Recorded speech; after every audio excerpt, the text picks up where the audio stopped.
देखिए, हम आपको इंट्रोडक्शन दे दें कि इस कॉन्सेप्ट इंट्रोडक्शन वीडियो में क्या सिखाया है हमने।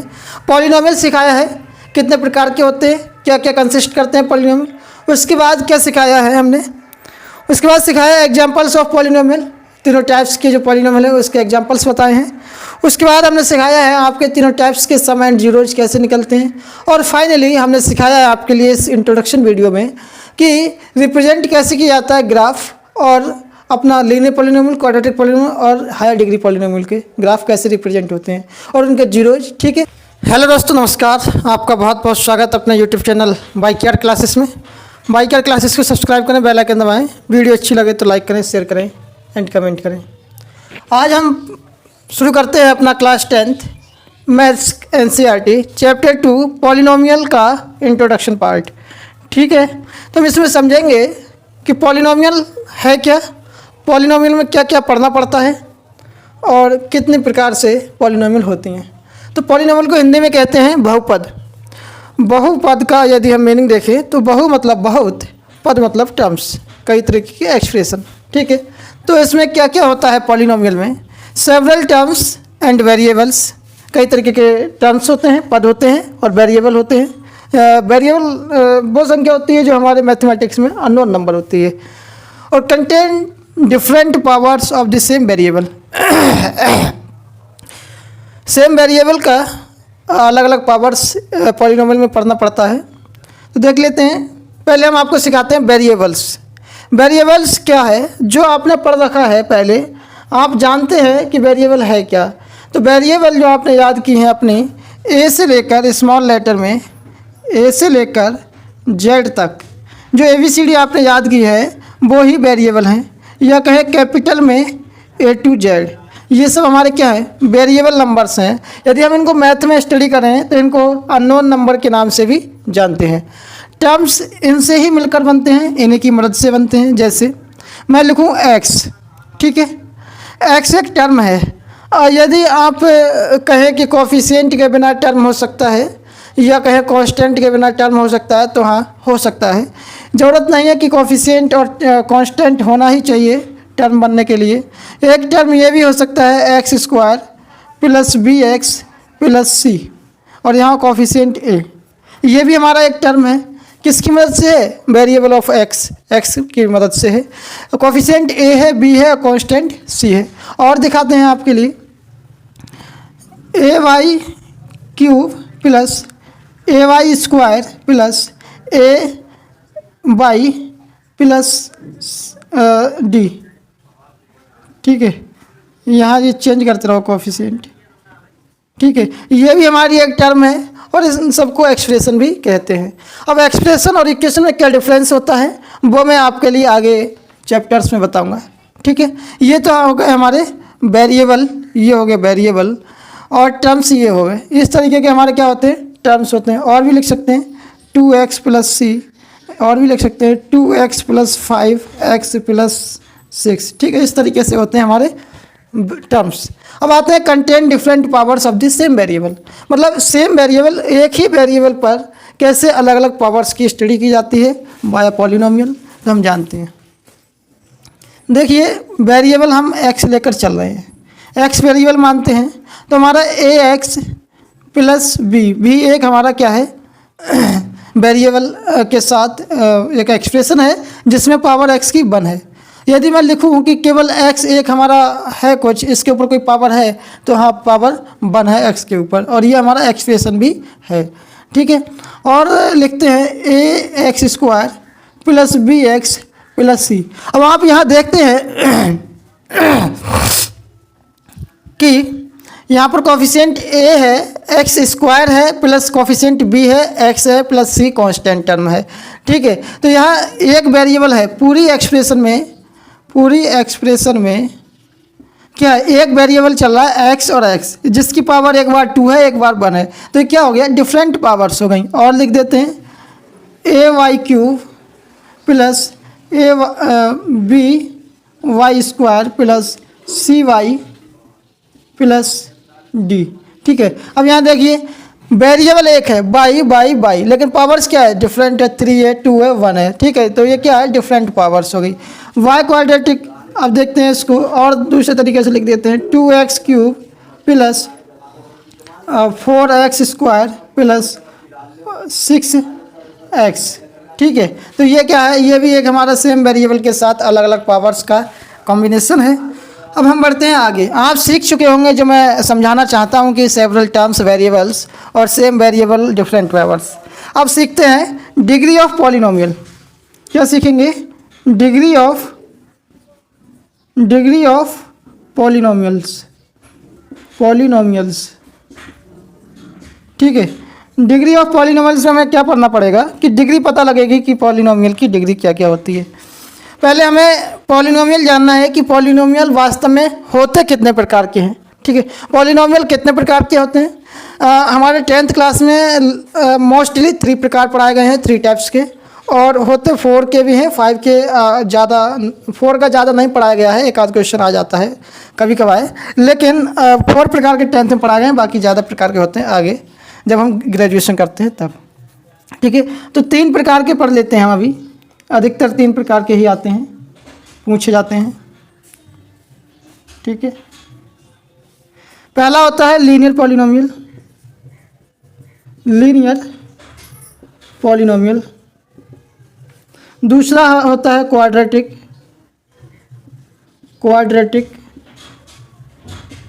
पॉलिनोमियल। ठीक है, तीसरा होता है क्यूबिक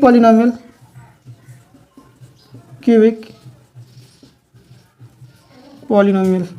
अब ये हमारे जानेंगे कि लीनियर पॉलिनोमियल कितने डिग्री का होता है, क्वाड्रेटिक पॉलिनोमियल कितने डिग्री का होता है, क्यूबिक पॉलिनोमियल कितने डिग्री का होता है। लीनियर के नाम से पता लगता होगा आपको, सिंगल डिग्री यानी कि 1 डिग्री का होता है लीनियर पॉलिनोमियल। क्वाड्रेटिक वर्ड जो आया है वो क्वाड्रेट से आया है, क्वाड्रेट्स, जिसका मीनिंग होता है स्क्वायर। क्वाड्रेटिक वर्ड क्वाड्रेट से आया है जिसका मीनिंग है स्क्वायर। क्वाड्रेट्स का मतलब होता है स्क्वायर, तो स्क्वायर का मतलब 2 डिग्री। अब क्यूबिक का मतलब क्या होता है? क्यूब, आपने क्यूब पढ़े होंगे, तो क्यूब जब पढ़ते हैं तो वो कितने डिग्री का होता है? 3 डिग्री का, तो क्यूबिक पॉलिनोमियल 3 डिग्री का। अब इनके हम पढ़ लेते हैं क्या, जनरल फॉर्म, एक्सप्रेशन मान लो, या जनरल फॉर्म एनसीईआरटी में लिखा है, तो जनरल फॉर्म पढ़ेंगे। जनरल फॉर्म लीनियर पॉलिनोमियल क्या होती है? ax plus b। इसको हम ऐसे भी लिख सकते हैं, जब हम इसको इक्वेशन बना लेंगे, ये तो अभी हमारी जनरल फॉर्म है, थोड़ा एक्स्ट्रा बताते हैं। ax plus b equal to 0 यदि हम लगा दें, यदि किसी भी एक्सप्रेशन के बराबर में 0 लग जाए तो वह इक्वेशन में कन्वर्ट हो जाती है, और जब तक उसके बराबर में 0 नहीं है तो वो एक्सप्रेशन कहलाएगी। ठीक है दोस्तों, तो मैंने 0 लगा दिया है। अब ये जो है b को यदि बराबर के बाहर भेजेंगे तो वो हो जाएगा माइनस का। अब यहाँ पर कितना रह गया? ax, तो ax बराबर माइनस b। अब हमारा x जो है, x का मल्टीपल a है, तो वो जब बराबर के बाहर जाएगा, जो मल्टीपल होता है वो अपॉन में जाएगा, यानी कि डिवाइड करेगा, तो माइनस b अपॉन a। ये हो गया हमारा। यहाँ से हमें ये पता लगता है कि लीनियर पॉलिनोमियल में हम x की वैल्यू निकालते हैं, मतलब वेरिएबल की वैल्यू निकालते हैं। तो जितने प्रकार के हम पॉलिनोमियल पढ़ते हैं सभी में वैल्यू ही निकालते हैं, जिनको आगे चलकर रूट्स और जीरोज भी कहा जाता है, वो आगे समझाएंगे। ठीक है, अब इसकी जनरल फॉर्म क्या होती है? जनरल फॉर्म, इसका जनरल फॉर्म होता है ax² plus bx plus c। अच्छा, जनरल फॉर्म का मतलब क्या होता है, मैं आपको समझा दूं। जनरल फॉर्म का सिर्फ इतना सा मतलब होता है कि क्वाड्रेटिक के या किसी भी पॉलिनोमियल के जो क्वेश्चंस मिलेंगे अधिकतर उसी मोड पर, यानी कि उसी टाइप से बनते हैं जिस टाइप से उसकी जनरल फॉर्म बना दी जाती है। यदि कोई क्वेश्चन मिलेगा आपके लिए तो उसकी पहचान ये है कि कोफिशिएंट चाहे कुछ भी हो, लेकिन x² यानी कि उसमें x की पावर 2 जरूर मिलेगी, x की पावर 1 जरूर मिलेगा, और एक कोई ना कोई हमें कांस्टेंट टर्म जरूर मिलेगा। ये हमसे जनरल फॉर्म से हमारी थोड़ी सी हेल्प हो जाती है क्वेश्चन पहचानने में कि ये किस प्रकार का पॉलिनोमियल है, क्वाड्रेटिक है या क्यूबिक है या लीनियर पॉलिनोमियल है। ठीक है, यह होता है जनरल फॉर्म का मतलब। अब यहाँ हम लिख सकते हैं, आगे पढ़ाते हैं फिर बताएंगे। अब यहाँ पर जनरल फॉर्म है इसकी, general form ax³ plus bx² plus cx plus d। अब इसको ज़रूरी नहीं है कि हम सभी फॉर्म x के ही वेरिएबल में लिखें, y के वेरिएबल में भी लिख सकते हैं, लेकिन जो एनसीईआरटी में लिखा है हम मोस्टली अधिकतर वही पढ़ाते हैं जो एनसीईआरटी में लिखा है, उसी को एक्सप्लेन करते हैं सरल फॉर्म में। ठीक है, तो अब एक चीज़ हम बता रहे हैं, जितने भी जनरल फॉर्म हैं इनमें जो कोफिशिएंट हैं, कोफिशिएंट आए हैं ए, बी, सी, डी, ये 4 प्रकार के कोफिशिएंट यूज हुए हैं कांस्टेंट को लगाते हुए। इसमें ए बी, इसमें भी ए बी और सी कांस्टेंट, ए बी और सी यहाँ पर कोफिशिएंट रहा है, यहाँ पर डी कांस्टेंट रहा है। तो ये सभी जितने कोफिशिएंट और कांस्टेंट टर्म्स हैं आर रियल नंबर्स। ये क्या है? रियल नंबर्स हैं सभी। ठीक है, और एक चीज़ और ध्यान रखना है आपके लिए कि जो लीनियर पॉलिनोमियल की जनरल फॉर्म है, इसका ए के बराबर में कभी भी 0 नहीं होना चाहिए। मैं कभी भी ए के बराबर में 0 नहीं होना चाहिए, क्योंकि यदि मैं 0 लगा दूंगा ए के वैल्यू, तो क्या हो जाएगा, वो हमारी पॉलिनोमियल को कन्वर्ट कर देगा। यदि मैं क्वाड्रेटिक पॉलिनोमियल में ए के वैल्यू 0 लगा दूं तो वो लीनियर पॉलिनोमियल रह जाएगी। ठीक है, आगे क्वेश्चन बताऊंगा कैसे रहती है। इसका भी कभी भी 0 नहीं होना चाहिए ए के वैल्यू। ठीक है, या ए के बराबर, यहाँ भी ए के बराबर कभी भी 0 नहीं होना चाहिए। यदि मैं यहाँ पर ए की पावर ए की वैल्यू 0 लगा दूँ तो ये क्यूबिक से क्वाड्रेटिक बन जाएगी। ठीक है, तो इसीलिए कभी भी ए के बराबर 0 नहीं होना चाहिए। पढ़ते हैं examples of polynomial. Linear polynomials के एग्जाम्पल्स, क्वाड्रेटिक पॉलिनोमियल्स के एग्जाम्पल्स, क्यूबिक पॉलिनोमियल के एग्जाम्पल्स। ठीक है, एग्जाम्पल्स क्या होते हैं लीनियर पॉलिनोमियल के? आप जानते हैं यदि लीनियर पॉलिनोमियल के एग्जाम्पल पढ़ेंगे तो कितने डिग्री में मिलेंगे? 1 डिग्री में। क्या 2x + 1 लीनियर पॉलिनोमियल का एग्जाम्पल है? तो हाँ है। कैसे है? क्योंकि x की पावर 1 है। यहाँ पर हमें देखना क्या है पहचानते समय, यदि आपसे बोर्ड एग्जाम्स में पूछ ले कि कौन सा एग्जाम्पल किस पॉलिनोमियल का है, तो हमें केवल पावर्स देखनी होती हैं कि यदि उस पर पावर है, जो भी वेरिएबल यूज किया गया है, यदि उस पर पावर 1 है तो लीनियर पॉलिनोमियल, पावर 2 है तो क्वाड्रेटिक पॉलिनोमियल, अगर पावर 3 है तो क्यूबिक पॉलिनोमियल। केवल पावर से हमें पता लग जाएगा कि कौन सा पॉलिनोमियल है। ठीक है, यदि मैं लिख दूं केवल x, क्या ये पॉलिनोमियल है? तो हाँ लीनियर पॉलिनोमियल है, क्योंकि इसकी पावर 1 है। हमें कांस्टेंट टर्म या और अदर कोफिशिएंट टर्म से कोई मतलब नहीं है। ठीक है, यहाँ पर यह भी हो सकता है 2/3x + 4। अब यहाँ पावर 1 है तो हाँ है। और एग्जांपल लिखते हैं √5x + 1 या √6, सेम ऐसे x देते हैं। ठीक है, तो ये सब क्या किसके एग्जांपल है? लीनियर पॉलिनोमियल के। इस तरीके से आपके लिए क्या मिलेगी? लीनियर पॉलिनोमियल मिलेगी। अब एग्जांपल्स ऑफ क्वाड्रेटिक पॉलिनोमियल के क्या होते हैं? क्वाड्रेटिक पॉलिनोमियल से के नाम से ही पता लग जाता है कि 2 डिग्री होगा। तो क्या x² हमारा क्वाड्रेटिक पॉलिनोमियल है? तो हाँ है। आप ये ना देखें कि इसमें कांस्टेंट टर्म है या नहीं है और कोफिशिएंट टर्म है या नहीं है, केवल डिग्री देखना है। क्या ये 4/7 x² + 6x + 6, क्या ये हमारा क्वाड्रेटिक पॉलिनोमियल है? तो हाँ है।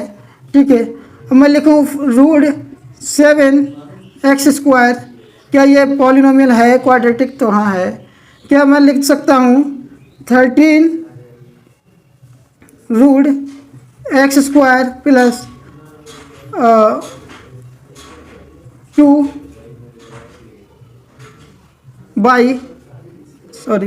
x + 7, क्या ये है क्वाड्रेटिक पॉलिनोमियल? तो हाँ है। ये सभी क्या है? क्वाड्रेटिक पॉलिनोमियल के एग्जांपल हैं। अब आते हैं क्यूबिक पॉलिनोमियल्स के एग्जांपल। क्यूबिक पॉलिनोमियल के एग्जांपल क्या होना चाहिए? 3 डिग्री में होना चाहिए। तो x³ क्यूबिक पॉलिनोमियल का एग्जांपल है। 7x³ + 8x² + 9x + 14, क्या ये क्यूबिक पॉलिनोमियल है? तो हाँ क्यूबिक पॉलिनोमियल का एग्जांपल है। ठीक है, और लिख सकते हैं हम x³ - 7। ठीक है, और लिख दें 2u³ + 4, ये भी क्यूबिक पॉलिनोमियल का एग्जांपल है। और लिख दें 2 रूट + x³, ये भी पॉलिनोमियल का एग्जांपल है। ठीक है, तो ये सभी आप रिलेट कर पाएंगे, जो पीछे मैंने पढ़ाया है कि ये सभी कुछ ना कुछ अपनी जनरल फॉर्म से मैच खा रहे हैं। जैसे क्यूबिक पॉलिनोमियल की जनरल फॉर्म है ax cube plus bx square plus cx plus d। तो ये x cube, x square, x और कांस्टेंट टर्म ये सभी जनरल फॉर्म से मैच खा रहे हैं। तो हम कह सकते हैं कि इनके लिए ये सब अपनी जनरल फॉर्म की ही तरह बनते हैं। ठीक है, अब देखो मैं आपके लिए समझा दूँ। यदि कोई भी वेरिएबल के ऊपर रूट लगा है, जैसे यहाँ पर रूट लगा है, और आपसे पूछे कि क्या लीनियर पॉलिनोमियल है, क्योंकि इसके ऊपर जो पावर है एक्स की वो 1 है, कि लीनियर पॉलिनोमियल है, तो ये लीनियर पॉलिनोमियल नहीं है क्योंकि इसके ऊपर रूट लगा दिया गया है। आप सभी पॉलिनोमियल हो जाएंगे, सभी एक्सप्रेशन पॉलिनोमियल हो जाएंगे अकॉर्डिंग टू पावर्स, लेकिन कभी भी पॉलिनोमियल वह एक्सप्रेशन नहीं होगी जिस वेरिएबल के ऊपर रूट लगा होगा। यदि ऐसे लिख दे 4x square plus root x 4 plus 6, क्या ये है? तो ये भी नहीं है। तो ऐसे ही ये लीनियर में था, ये क्वाड्रेटिक में हो गया, ऐसे एग्जांपल क्यूबिक में आ जाएगा। मान लो 7 बाई क्यूब प्लस 8 बाई, ठीक है, प्लस रूट बाई और 7, क्या ये क्यूबिक पॉलिनोमियल है? तो नहीं है, क्योंकि कभी भी वेरिएबल के ऊपर रूट नहीं होना चाहिए, तभी हमारे पॉलिनोमियल्स में वह एक्सप्रेशन शामिल की जाती है। इसका मतलब है polynomial does not equal to expression जब रूट होता है किसी वेरिएबल पर। लीनियर पॉलिनोमियल में सम एंड प्रोडक्ट होता नहीं है, इसमें डायरेक्ट एक जनरल फॉर्म होती है। अब यहाँ पर जनरल फॉर्म से काम नहीं चलेगा, क्योंकि जनरल फॉर्म सिर्फ सीखने के लिए होती है कि इनके जो क्वेश्चंस होंगे वो किस फॉर्म में होंगे। अब यहाँ पर काम चलेगा इक्वेशन से। अब इक्वेशन और जनरल फॉर्म में कितना सा डिफरेंस होता है। जनरल फॉर्म में बराबर में 0 नहीं लगा होगा, और इक्वेशन में बराबर के बाद 0 लग जाएगा, तो वह इक्वेशन बन जाती है। जैसे इसकी जनरल फॉर्म कहें या इक्वेशन कहें, वो ये है ax plus b equal to 0। यदि ये 0 हटा दूँ मैं, तो ये क्या हो जाएगा? ये हो जाएगा जनरल फॉर्म। ठीक है, अगर इसके इक्वल में 0 लगा दूँ, ये हो जाएगा मेरा क्या? इक्वेशन। अब इसका जब मैं 0 मतलब इसकी वैल्यू निकालूंगा, एक्स की वैल्यू निकालूंगा, तो ये हो जाएगा -b/a। ठीक है, यही हमारा क्या हो जाता है? जीरोज कह लें हम या रूट्स ऑफ एक्स। ठीक है, एक्स का रूट्स कहें या जीरोज कहें। देखिए पॉलिनोमियल में हम कुछ और अलग से नहीं सीखते, हम केवल वैल्यू निकालना सीखते हैं। क्या निकालना सीखते हैं? वैल्यू निकालना सीखते हैं अननोन नंबर्स का। अननोन नंबर्स का जब वैल्यू निकल आता है, उसी को हम रूट्स के नाम से और जीरोज के नाम से जानते हैं। लेकिन जब पॉलिनोमियल पढ़ते हैं तो रूट्स और जीरोज को पढ़ना भी ज़्यादा ज़रूरी है। ठीक है, अब देखते हैं sum and zeros, sum and product of zeros. अब देखिए क्वाड्रेटिक पॉलिनोमियल में क्या होता है, इसका जो इक्वेशन होता है वो ये होता है ax, मैं लिख देता हूँ quadratic equation.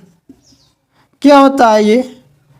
ax square plus bx plus c equal to 0, ये हमारी हो जाती है इक्वेशन। यदि मैं यहाँ से 0 हटा दूँ, हमारी बन जाएगी जनरल फॉर्म, 0 लगा दूँ तो इक्वेशन।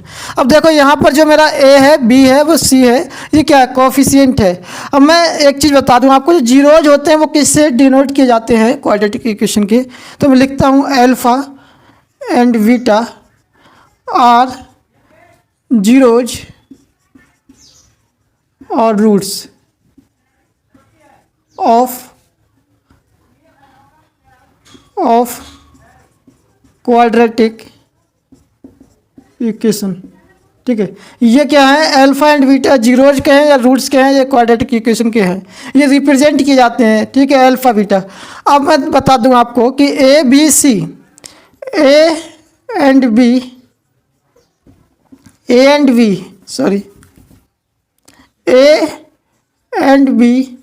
Are coefficient. ठीक है, ए और बी क्या है? कोफिशिएंट है इस जनरल इक्वेशन में, क्वाड्रेटिक इक्वेशन में।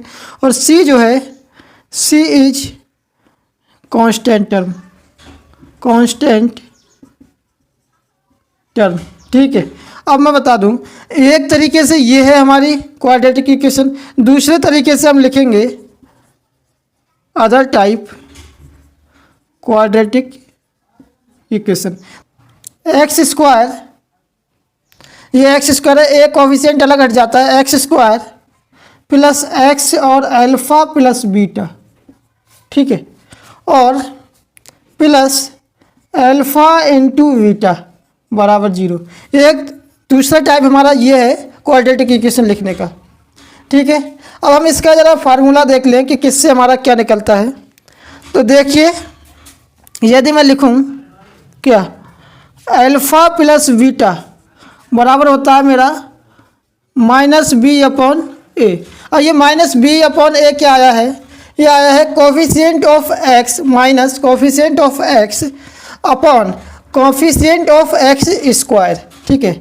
हम लिख सकते हैं यहाँ पर minus coefficient of x upon coefficient of x square, ठीक है। ये हमारा माइनस बी अपॉन ए क्या है, कोफिशिएंट ऑफ एक्स माइनस का और कोफिशिएंट ऑफ एक्स स्क्वायर का ए। इससे हमारे क्या निकलते हैं, रूट्स निकलते हैं, ये अल्फ़ा प्लस बीटा निकलता है, ठीक है। एक और है अल्फ़ा इंटू बीटा, ये दोनों तरीके से सम एंड प्रोडक्ट जब निकाल लेंगे तभी हम समझते हैं कि हमारे अल्फ़ा बीटा के जीरोज और रूट्स निकल आए। इसको लिखते हैं हम सी अपॉन ए। अब सी अपॉन ए क्या है हमारा, constant term upon coefficient of x square equal to constant term upon coefficient of x square, ठीक है दोस्तों।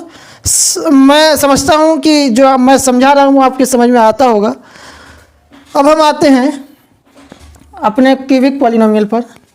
इसमें क्या है, इसका जो क्यूबिक इक्वेशन है, क्यूबिक इक्वेशन है वो क्या है, a x cube plus b x square plus c x plus d equal to 0, ठीक है। ये इक्वेशन है। अब मैं क्या लिख दूँ यहाँ पर, A B and C are coefficient, ये आप समझ चुके होंगे।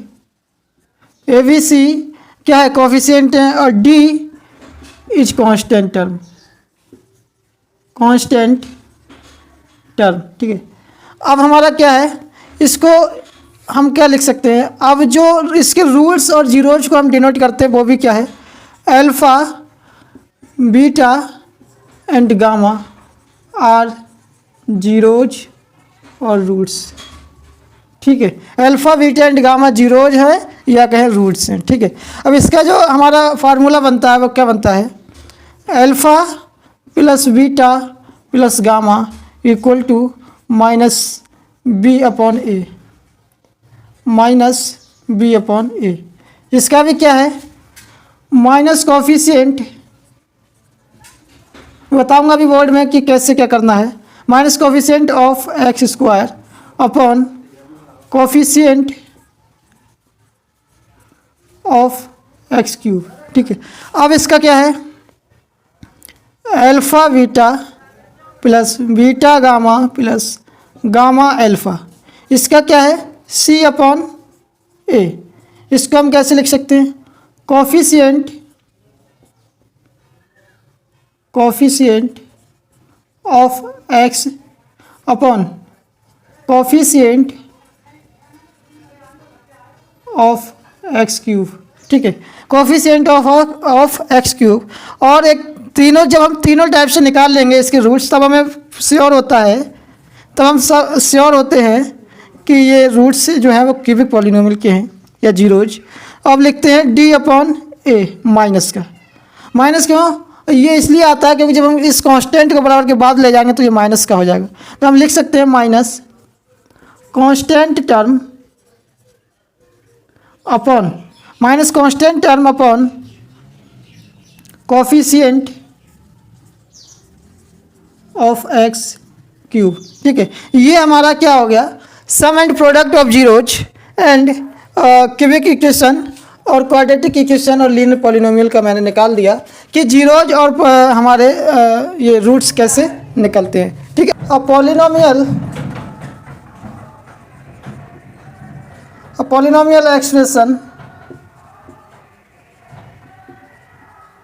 एक्सप्रेशन ऑफ द फॉर्म, ये सभी के लिए, तीनों के लिए, of the form y equal to f x. ठीक है, एक जो पॉलिनोमियल का एक्सप्रेशन होता है वो किस फॉर्म में होता है, y equal to f x के। The x value is represented on the x axis, is represented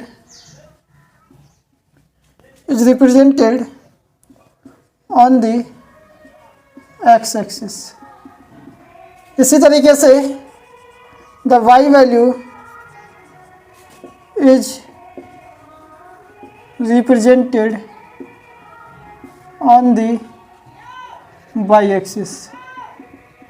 ठीक है, अब लिखते हैं a linear expression represents a line।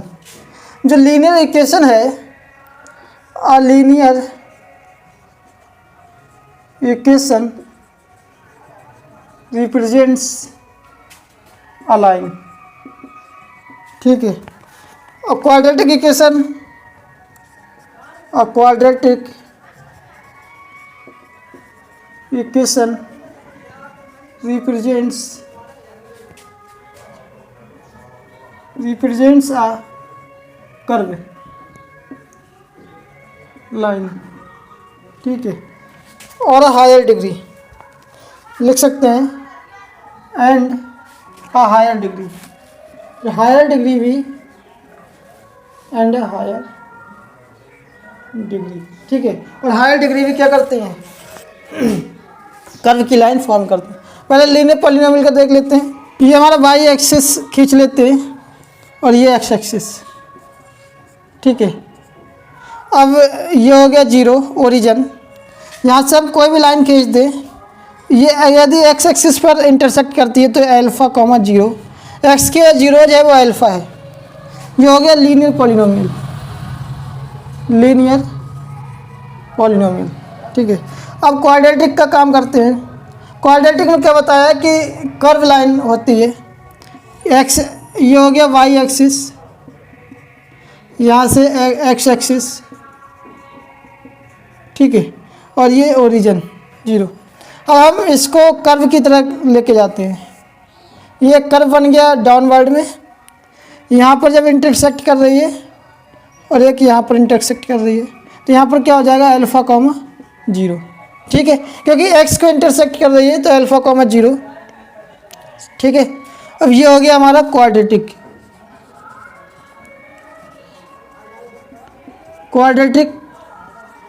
Polynomial, quadratic graph, polynomial graph लिखो।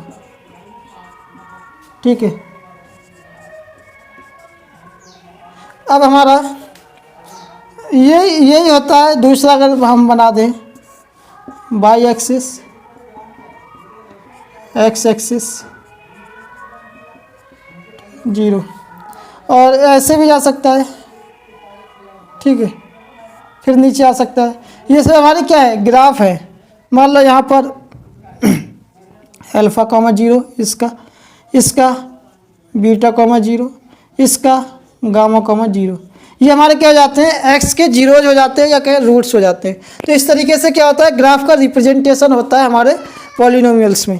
तो यदि आपको वीडियो अच्छी लगी हो तो लाइक करें, शेयर करें, एंड वीडियो को कमेंट करें वीडियो पर, और चैनल को सब्सक्राइब करें और बेल आइकन दबाना ना भूलें। धन्यवाद, थैंक यू।